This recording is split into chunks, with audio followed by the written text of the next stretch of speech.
Lead us from the unreal to the real. Lead us from darkness unto light. Lead us from death to immortality. Om. Peace, peace, peace.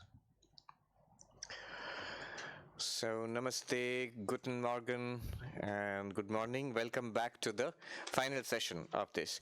So, not final, there's no beginning or end of this. Just as you have no beginning and end, this teaching also has no beginning and no end. We have just dipped our toe into this vast ocean. But in essence, we have got the teaching. It's the same teaching. Throughout the book, it's the same teaching. Let us just chant the verses which we did, which covers the entire range of the teaching, and then we will go ahead. 4th verse, 15th chapter, 4th verse. Natvam deho nate deho, natvam deho nate deho, bhokta karta nava bhavan, bhokta karta nava bhavan, chidruposi sada sakshi, chidruposi sada sakshi, nirapeksha sukham chara, nirapeksha sukham chara, ragadvesho manodharmo, ragadvesho manodharmo, namanaste kadachana, namanaste kadachana, nirvikalposi bodhatma, nirvikalposi bodhatma, nirvikara sukham chara, nirvikara sukham chara, sarvabhuteshu chatmanam, sarvabhuteshu chatmanam, sarvabhutani chatmani, sarvabhutani chatmani, vijnaya nirahankara, vijnaya nirahankaro, nirmamastvam sukhi bhava, Tvam sukhi bhava, Vishwam spurati yatredam, Vishwam spurati yatredam, Taranga iva sagare, Taranga iva sagare, Tattvam eva na sandeha, Tattvam eva na sandeha, Chinmurte vijwaro bhava, Chinmurte vijwaro bhava. And the 11th verse also. Tvayananta maham bodho, Tvayananta maham bodho, Vishwavichi swabhavatah, Vishwavichi swabhavatah, Udetu vastamayatu, Udetu vastamayatu, Nate vriddhi na vakshatihi, Nate vriddhi na vakshatihi. So this is the entire teaching of Advaita Vedanta. Advaita Vedanta is very elegant. It can be summarized. The entire vast literature can be summarized in one sentence. It's attributed to Shankaracharya. Brahma Satyam Jagat Mithya Jiva Brahmaiva Napara. Brahman alone is real. The world is an appearance. And the Jiva, the sentient being, you, I, we are none other than Brahman. That's the entirety of the teaching. It can be further compressed into the short sentences called the Mahavakyas. And they're called great sentences, but they're actually very short. And they're great in the sense of Arthato Gambhira, but they're very profound as far as meaning is concerned.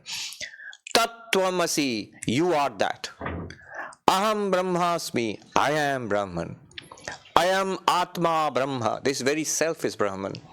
Prajnanam Brahma, consciousness is Brahman. All of these sentences mean the same thing. They have the same meaning. It can be compressed even further. Om, that's it. If you unpack Om, you will get the Mandukya Upanishad. Unpack it further, you'll get the Mandukya Karika, 4 chapters. Unpack it further, you'll get the entire non-dual Vedantic literature. It can be compacted even further. Silence. Maunam Vyakhyanam. Silence is the teaching. Now, if I'd kept silent, you would have... there's a saying that the first time I ask you and you keep silent, I will think that maybe you are shy. Second time I ask you and you keep silent, I will think that maybe you are very profound. Third time I ask you and you keep silent, I'll think you don't know anything. So you have to explain. Now, what is the teaching? How has it been explained here? First, start with yourself, and it says, you are not the body. The body is there, it's not denying anything. We are experiencing the body. As I said, it could be a Hollywood thing, it could be a Broadway thing. It could be a material universe actually existing apart from consciousness, or it could be an appearance within consciousness, like a movie or a theatrical play. But in either case, you are the witness. You are not part of it. You are not the body. The body is not yours also. We discussed all this yesterday. And if we do not identify with the body, or as the Upanishads put it, Shankara says, when you rise from identification from the body. Plotinus, the great philosopher, he says, the real awakening is not bodily awakening, but awakening from the body. This is awakening from the body. This is rising up from the body. How do you rise up from the body? Not as a ghost coming out of the... No, as seeing that I am not this thing, I am also not this thing. It's a thing. It's a thing. Object. And we know all the arguments, we went through them. Chetana, Jada, conscious, not conscious, Drashta, Drishya, seer and seen, Nirvikara, Savikara, unchanging, changing. We went through these arguments, and many more arguments are possible. Then what am I? I am Chidruposi. You are consciousness itself. Not that, everybody agrees I am conscious. No, not like that. I am consciousness only. I am consciousness only. Try this here. This is called our waking state. Do you remember the story I mentioned about Swami Sarvapriyānanda, the Howrah station and the train which comes, then there's a goods train and then there's an empty platform, and compared it to waking, dreaming, sleeping? Let's try it for ourselves. Here, this is the waking state. Here is the body with my eyes and ears and other sense organs. I am contacting apparently an external world, and this is my life. This is reality for me. This is called waking state.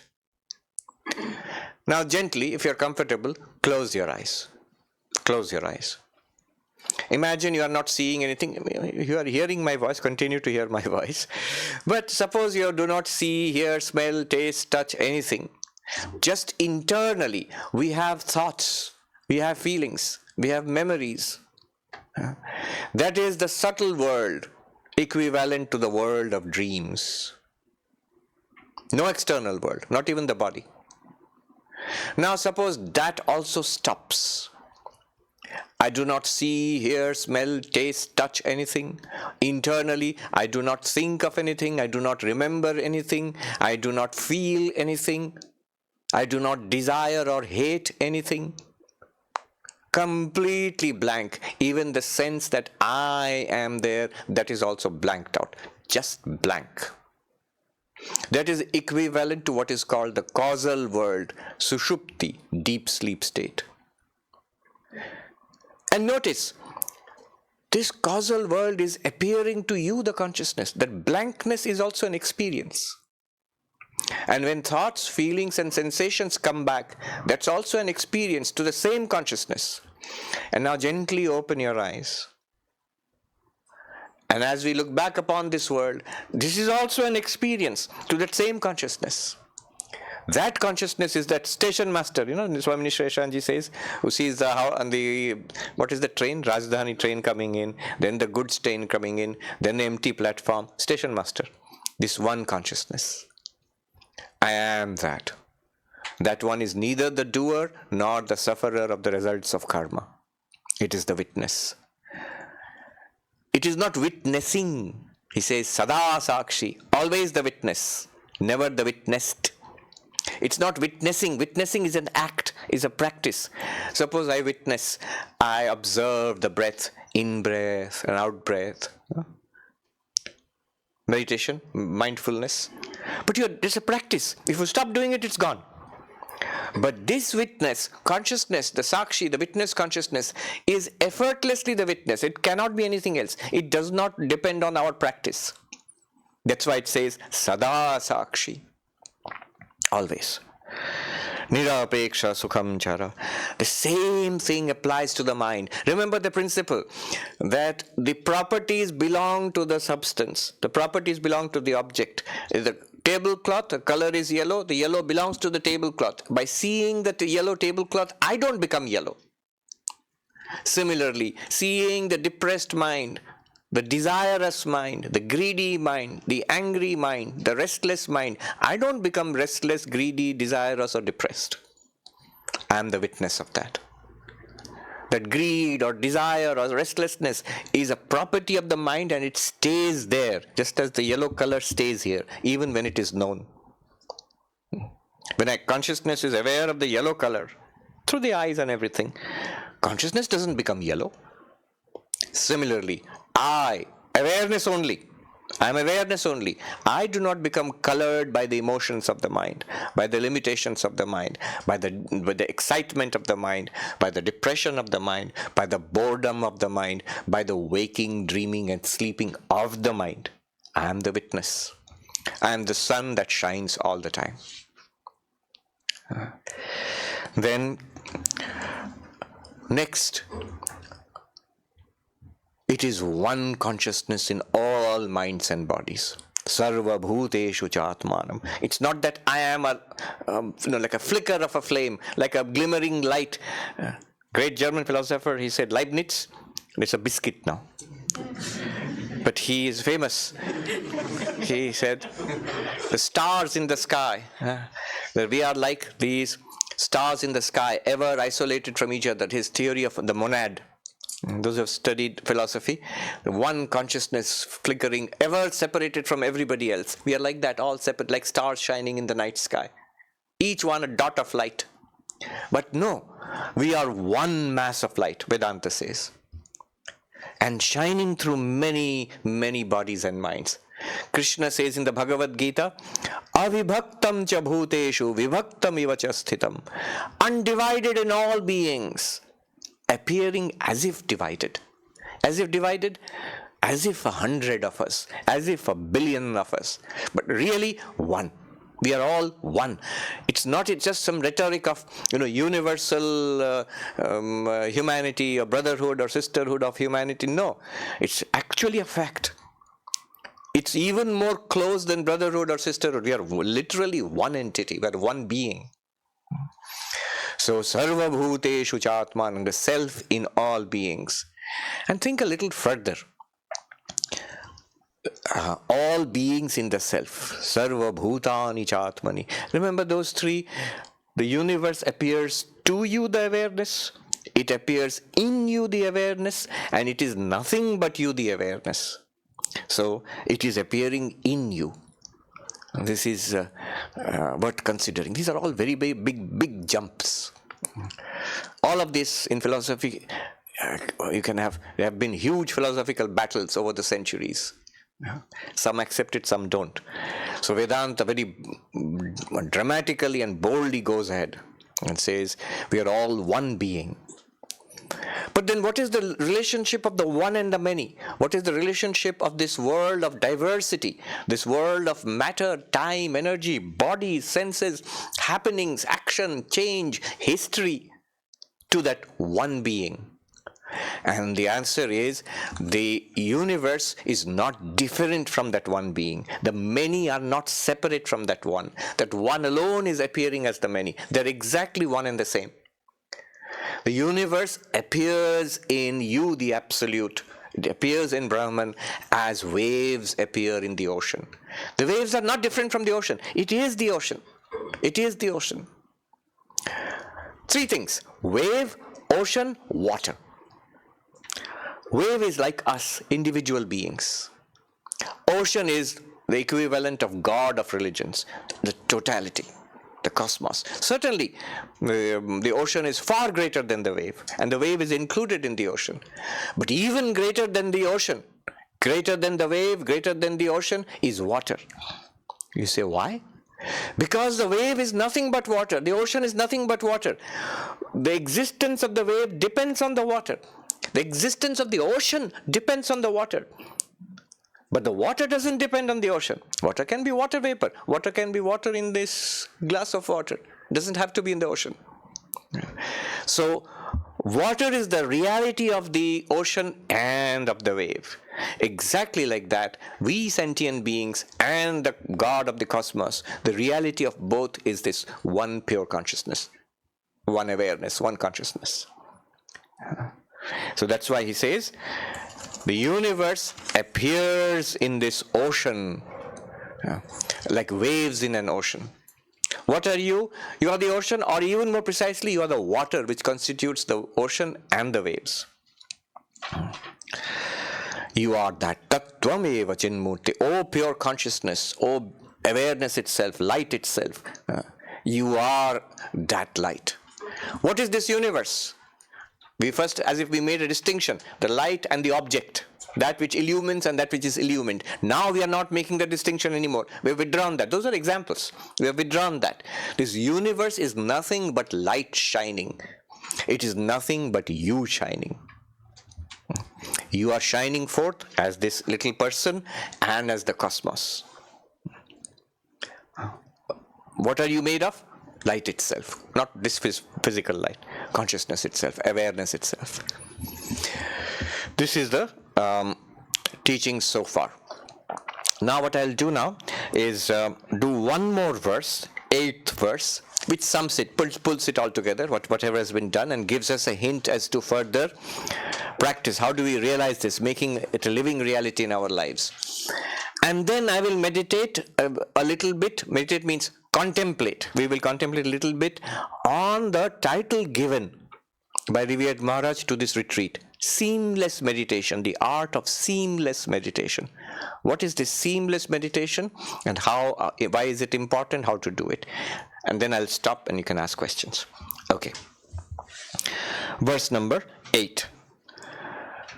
Shraddhasva tata shraddhasva, shraddhasva tata shraddhasva, natra moham kurushva bho, natra moham kurushva bho, jnana swarupo bhagavan, jnana swarupo bhagavan, atma tvam prakrite paraha, atma tvam prakrite paraha. Have faith, my son, have faith. Never confuse yourself in this. You are knowledge itself, you are the Lord, you are the self, and you are beyond nature. See, in Ashtāvakra, almost every word, every phrase has to be unpacked.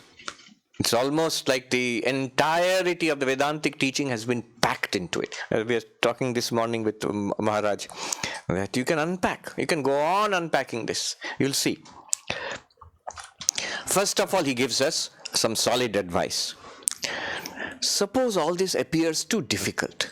Either I don't get it, or I get it but I find it difficult to practice, or I find that it is not applicable in my life, or some problem is there with it. I don't feel that I am enlightened. And so Ashtāvakra says, don't worry. Do one thing, one simple thing. Just believe it. You say, oh, again that belief. I thought I had left it all behind. I've come to non-duality. And not all that God, belief and worship and all. I've come to non-duality. Again you are telling me to believe. There's a story I heard in Vrindavan, which is the place of Krishna, of Sri Krishna. Now there was a monk who belonged to the school, devotional school of Vedanta, and he was very devoted to Sri Krishna. After several years, he decided to change tracks and come to non-dual Vedanta. So he came to this master, from whom we heard this story. He came to this master who was teaching non-dual Vedanta, Advaita Vedanta, this stuff. And he says, the preliminary qualifications before you start. You remember? Viveka, Vairagya, the sixfold treasures, and then mumukshutvam, intense desire to be free. And we are studying the sixfold treasures. Those are the disciplines which we must do. Shamaha, quietness of mind. Damaha, control of the senses. Then uparati, withdrawal from too much involvement from the world. And then samadhana, focus. Titiksha, a spiritual toughness, fortitude, putting up with all sorts of troubles to continue on your spiritual path undeterred. And then he said shraddha, faith in what the teacher and the texts are saying. Then this monk said, wait a minute. In Hindi, I'll tell you what he said in Hindi. Arey mere Giridhar Gopal kya dosh kiye the? What fault does my beloved Krishna, Gopala have? There also we were told, have faith, believe in Krishna, believe in... Now again the same thing has come here. You're again saying faith. No, but faith has a great power. Here it's not that this book says so, you have to believe it and that's it. No, you will see for yourself. We will see for ourselves, no doubt about it. But a powerful aid until then, if my intellect says I don't get it, or if my whole being says that, yeah, it's all right, but I don't feel it to be true right now, then in that case, do one thing. Just believe it to be true. We believe so many things. We believe a lot of nonsense. Whole advertising industry is standing on that. So we believe a lot of nonsense about the world. Why not this simple thing? Ashtāvakra is telling us, the Upanishads are telling us, the great mystics and masters, there are non-dual traditions not only in Hinduism, but in Judaism, in Christianity, in Islam, in Buddhism, in every spiritual tradition. Aldous Huxley in that book, Perennial Philosophy, he says about this non-duality, that identity of the individual and the cosmic, the absolute. He says, it is presented to us as if it's a development of thought. From dualism to non-dualism, from ritualism to spirituality. If you see the Vedas, they're like a development of thought like that. Upanishads come at the end. But he says something very interesting, and I agree with him. He says, I am quite convinced that this truth, the core truth, you are that. This was there even in the Stone Age. This was there with the most primitive civilizations long before our civilization came. It has always been there with humanity. Maybe they did not have your fancy philosophy and all that, but the core spiritual realities, they have always been spiritually enlightened masters in every civilization and every age of humanity. Every time, always there have been. So believe in it. They are telling us this is true, and we will see for ourselves. So until we do, Shraddhasvatata Shraddhasva. My child, have faith in this. Have faith in this. Just take it to be true. Take it to be true and live like that. Your realization, your enlightenment will come much faster. Very soon you will not have to take it for granted. You will know for a fact that it is true. It's not a question of belief anymore. You will see it is true. Until that time, to speed up progress, to take care of the problems and doubts and all that, just believe in it. Yes, I have believed in so much nonsense in my life. Let me believe in something good for a change. I take it on. Yes, take it on authority. Ashtāvakra says so, Upanishad says so, Vivekananda says so, and great masters throughout history have said so. You are that. And then try to live accordingly. The Americans have a saying, fake it till you make it. Fake it till you make it. There was a popular book, I Am That, Nisargadatta Maharaj, who lived in Bombay. And he was an enlightened master, especially he taught this kind of non-dual philosophy. He originally taught in Marathi, later it was translated into English and other languages and published. But somebody asked him, how did you become enlightened? He said, my guru told me that you are Brahman. I believed him and I tried to live accordingly. See, that's not an easy thing at all. So much struggle is necessary. Because our whole tendency is to go back to our old limited self. He said, do not be confused on this. Moham, matra moham kurushva. Oh, my child, do not be confused on this point. Do not be deluded on this point. Do not be shaken on this point. Even if the world appears, it appears to me I am this body and the world is separate from me. The fact is you are one. In the dream, suppose, in our dreams, we don't know we are dreaming. Somebody comes and tells us, this is not real. It's a dream and you are the dreamer. This whole thing is appearing in you, the dreamer. We'll think, what nonsense is he speaking? But when we wake up, who will be right? He or I? It seems to me that I am in a world separate from me. But when I wake up, I'll realize the entire world and the dreamer, the person in the dream, they're all part of the mind of the dreamer. I was dreaming the whole thing. So even now, if it seems that it's a world of duality, plurality, separation, a material world in which, yes, there is mind and consciousness, but that's just a little thing. No. The fact is, and we will realize that fact soon enough, is that consciousness is foundational. And the whole universe, the experience of the universe is an experience. Experience means consciousness. I remember, I've quoted this often, Wittgenstein was a great philosopher. And he was here in Austria, in Vienna. He was initially a brilliant man. Initially, he thought he wanted to become an engineer. Then, at that time, aeroplanes had just been invented, so he wanted to become he said aeronaut, pilot or engineer making aeroplanes. Then he thought, but this requires engineering knowledge. And then he went to that and he realized engineering requires mathematics. Then he thought, I should become a mathematician. Then he realized behind mathematics is, what is a number? Philosophy. So he thought, maybe I'm a philosopher, I should be a philosopher. And he found out who is the leading philosopher in this philosophy of mathematics. And somebody said Bertrand Russell in England, in Cambridge University. So he goes, and the next part of the story is from Bertrand Russell. A strange German came to me, and he said to me that I'm wondering whether I should be an aeronaut or a philosopher. And I said to him, why don't you write something in philosophically and show it to me? So he went back and he brought a essay written by him. I read the first line, and I said, you should not become an aeronaut. You should be a philosopher. So that was Wittgenstein. And of course, he became a very great, some people consider him the greatest philosopher of the 20th century ever. Now, I'm telling you a little known story about him, which shows the nature of his mind. One day, he's coming out of the class in Cambridge University, and this lady who was his student has written this down, the memoirs. Says that Professor Wittgenstein looked at the setting sun, and he said, why did, ancient people, why did they think that the sun goes around the earth? Instead of the earth rotating, why did they think that the sun is rising and sun is setting, or sun is going around the earth? And I said, because professor, that's what it seems like. It looks like that. And then he said, aha, but if it were not the case, if it were the case that the sun does not go around the earth, it's the earth which is rotating, if it were, which is true, how would it look? It would look just like this. If it is true that you are Brahman, limitless consciousness, how would you experience the world? Just like this. Just like this. Now, he sums up the whole teaching in the next line. Jnana swarupo bhagavan atma tvam prakrite paraha. This is what is called identity statement, Mahavakya.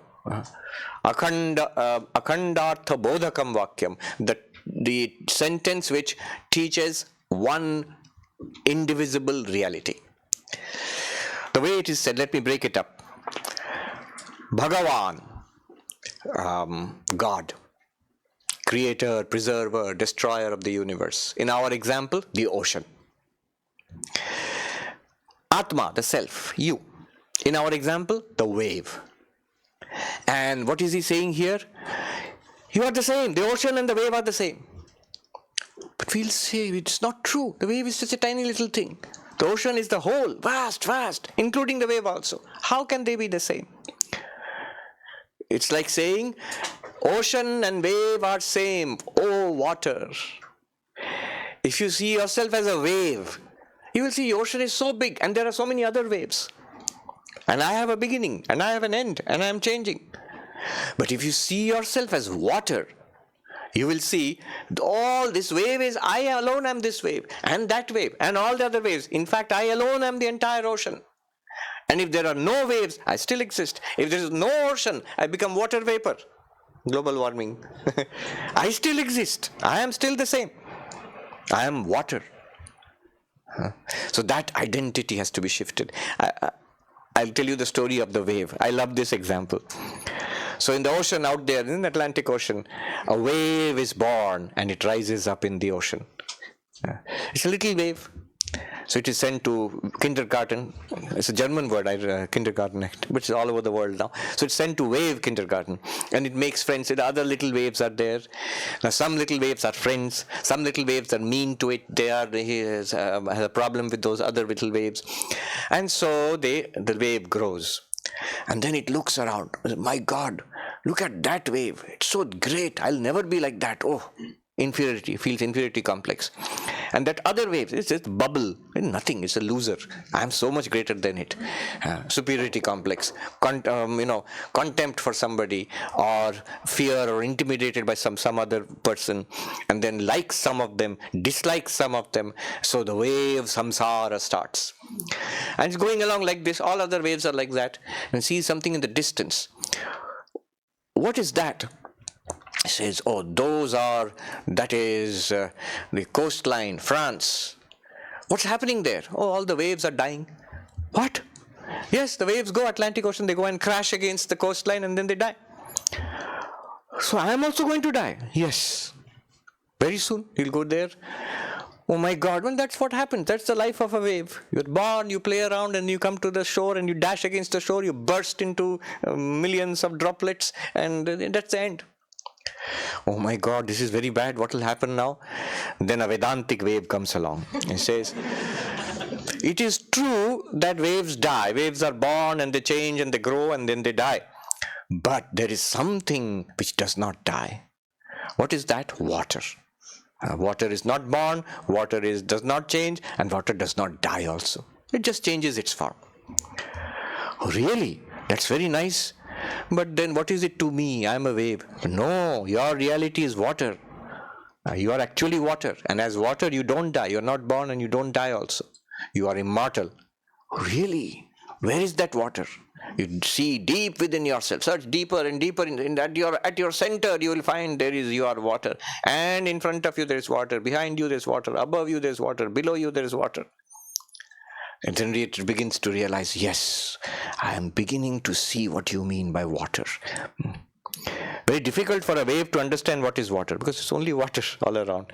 One philosopher, Garfield, he's a teacher of Madhyamaka Buddhism, he said, fish are the wrong people to ask about water. We are the wrong people to ask about consciousness, because that's all we are actually. Anyway, so it begins to understand what is water. And not only that, he says that the Vedantic wave says to him that, notice, what is the difference between you and the other wave? And I am a wave, that one is another wave. But where is the gap? The gap is also water. If you are water here, you're water there, you're water there. It's the same water. Oh, I and that wave are same. Yes. Big wave and small wave are same. Yes. Bubble and foam and all are same. Yes. And water vapor in the sky is the same. Yes. We are all one. I am the ocean. Yes. And you are greater than the ocean also. If you are one day, you are not the ocean, you go up as water vapor in the sky, rise by evaporation. You will still be water. Ocean will go away, but you will still remain. Ah, this is wonderful. Similarly, like this, we are taught, Jnana Swarupo Bhagavan Atma. The cosmos, there's one consciousness with Maya, which produces, sustains and destroys this cosmos. The definition of God in Vedanta. Srishti, Sthiti, Pralaya Karta. And there is another, the individual, you and I, small little waves. But we are the same consciousness. With one body and one mind, we are this person. You are that person and that person. But we are the same consciousness. We yesterday discussed the concept of upadhi. The orange cloth near the glass, and you see it looks orange. So the one colorless consciousness, a transparent consciousness, crystal-like, shining. When the body-mind comes near me, I say, I am this person, this guy. When Maya comes near me, I am God. But it's the same consciousness. Now you see, Bhagavan Atma. Bhagavan is God. Atma is the self. But both are Jnana Swarupa. Ocean, wave. But both are water. As water. Now one more clarification here. Examples are useful, but they can be misleading also. The misleading part of the example is, you might still think, yes, but in the wave, less water. In the ocean, more water is there. In me, less Brahman. In God, more Brahman is there. No less and more. Because the examples are imperfect. You can't do anything more than that. You and Brahman, you and God are exactly the same, not just same type. You are literally identically the same one limitless consciousness. There's no more or less in limitless. So, Jnana Swarupo Bhagavan Atma. When we investigate ourselves, we will find pure consciousness. And that pure consciousness with Maya is Bhagavan. So how do you start? Tvam Prakrite Paraha. You transcend Prakriti. This is a clue. You start working on what you are first. What is Prakriti? What is nature? Body is nature. Mind is nature. All that investigation which we did. I am not the body. The body is not mine. Whose is it? It is Prakriti's, nature. It is God's, whoever you call it. If you are atheistic, don't believe in God, all right, material nature has produced it. Three ways of regarding this world and the body. One is, it is nature. It is a material nature. I am the witness consciousness. That is one way of looking. That is a Sankhyan way of looking at it. Or, it is all a product of God. God is the creator. That's the devotee's way. The dualistic Vedanta schools, look up at that. There's the Lord who produces the world. I am a little sentient being, devotee of the Lord. So the entire universe, including body and mind, all are creations of the Lord. A product of Maya. Maya Shakti. Second way of looking at the world. A third way, it is my own appearance. Brahman alone appears as this world. It is nothing but Brahman. I alone am all of this. All three are same. What is this world? What is this body? Even the mind. One, Brahma Swarupam. It is Brahman alone, really speaking. That's too much? Alright, it's a product of Maya. Or, even that I don't believe in that sort of stuff. Alright, it's a product of nature. All three will work. In all three cases, you are not the body. You are not the mind. You are free of it. While getting use of the body-mind. Remember, Uber. You have hired it. It's been given to you for a while. Okay. Tvam Prakrite Paraha. That I transcend Prakriti. That analysis has been done in verses 4 and 5 and 6 and 7 and 11.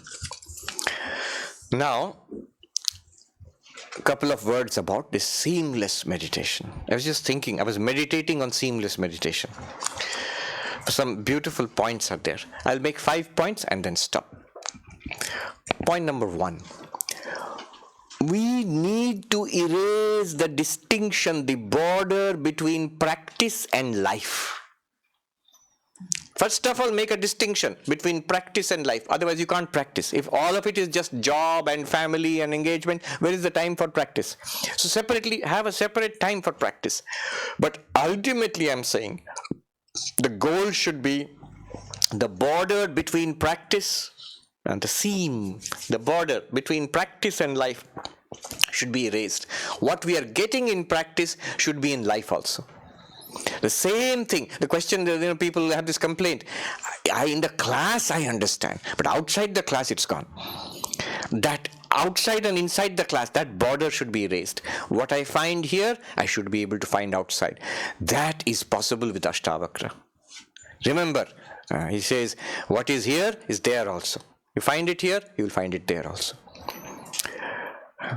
You have the same consciousness which is listening to a Vedanta, which is listening to Ashtāvakra, and the same consciousness which is driving a car, going shopping, going out, turning up for job, waking, dreaming, sleeping. It's the same consciousness. Same station master is watching the activities in the station.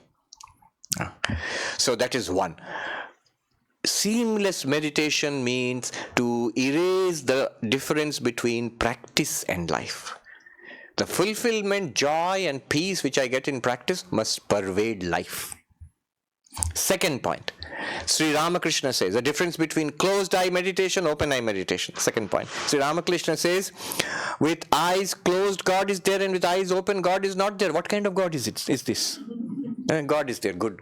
Now, gone. No, with what you see with eyes closed, you see with eyes open. I quoted one medieval non-dualist, Shankara Bharati, yesterday.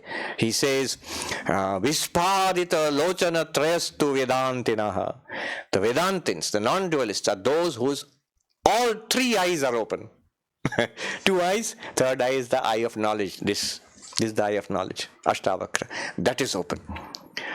If only two eyes are open, then it's a worldly person, just like us. We see the world, we see the body, this is it.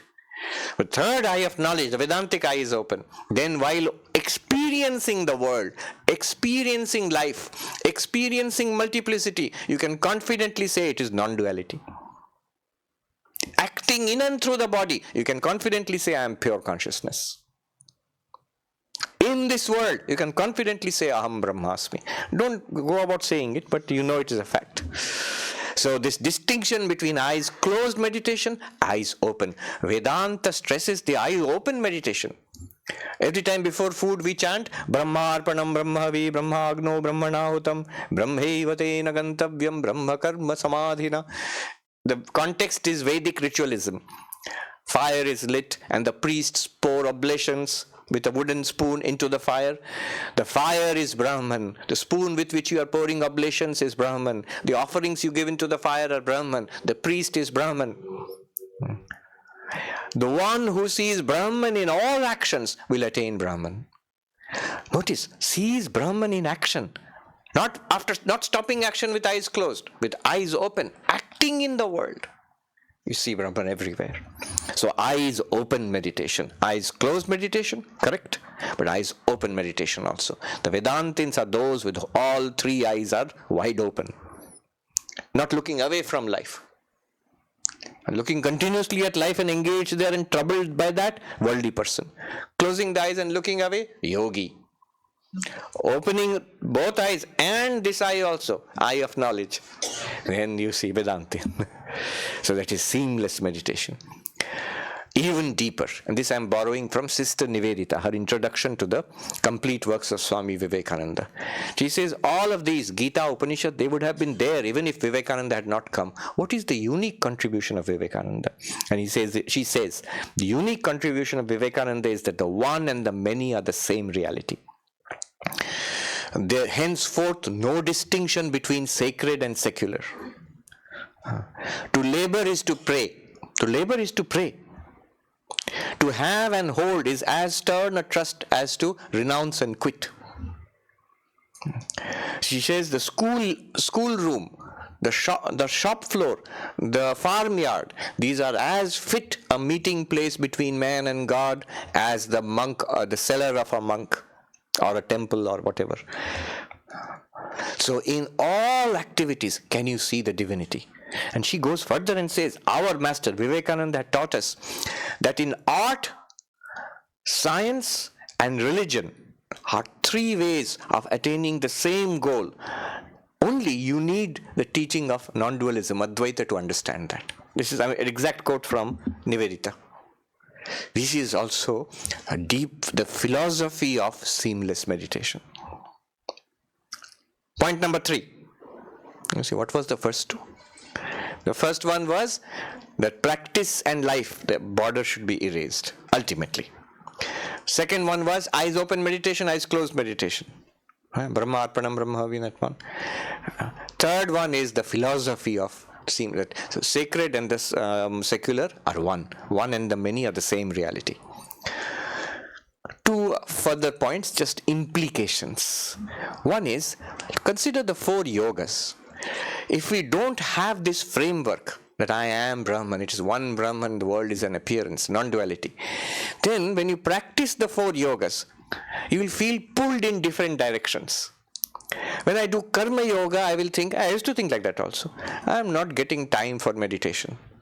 And when I do meditation, feeling sleepy, useless, I should have done some service. Really, in our monastery, you have to get up in the morning and 4 o'clock onwards, meditation is there. It is hot and early in the morning, mosquitoes are there and meditation is not happening. You're just sitting there and driving away mosquitoes. Better if I do some service. Then they told you go and clean the temple. For 2 months, I had to clean Swami Brahmananda's temple at 4 a.m. in the morning, scrub out all the bird droppings and sweep the courtyard in front of the temple and wipe the whole temple with wet cloth and all. And I felt this is better than my meditation. So there I'm wasting my time only. Now anyway, so in Karma Yoga and meditation, you feel you are pulled in different directions. In your Vedantic, I am Brahman, and devotion to God in the temple or the church, you've pulled in different directions, you feel. This is one philosophy, that's another philosophy. But this one, if you have this perspective, then all of them you can put in one philosophical outlook. In Karma Yoga, what am I doing? The same Brahman shining forth in these ways. As the students whom I'm teaching in the school, as the colleagues whom I'm serving and the customers I'm serving in the office, as the patients whom I'm taking care of in the hospital, or the clients whom you are attending to in your business, or the people in the home, all of it is Karma Yoga, all of it is I'm serving Brahman in all these ways. The same reality. Devotion. Swami Turiyananda says, Swami Vivekananda, when he said I, it meant the whole of it. I am Brahman. But it does not come so easily to us. Who is saying this? Swami Turiyananda, the great Vedantin. He says it does not come so easily to us. So we say thou, you. That is same Advaitic approach, but there you accept temporarily a dividing line and say, I am this guy, same consciousness. And here is the cosmic consciousness. I am a wave, here is the ocean. I know we are both water. Now wave can worship the ocean. Then, and then the last point, implication I want to make is the other approaches to spiritual life, dualistic approach, qualified monastic approach. See them all as limiting cases of this non-dualism. For a time being, accept a division, and then you will see the truth of those approaches also. I'll leave it as homework, assignment. How dualistic approach, qualified monastic approach, the approaches, the worldview in Christianity, Islam, Judaism, in Buddhism, all of them can more or less be fitted into this scheme as limiting cases within this non-dual framework. So these are all consequences of seamless meditation. All right. Good. On that hopeful note, Om Shanti Shanti Shanti Hare Om Tat Sat Shri Ram Krishna Arpanamastu. Thank you so much. Thank you.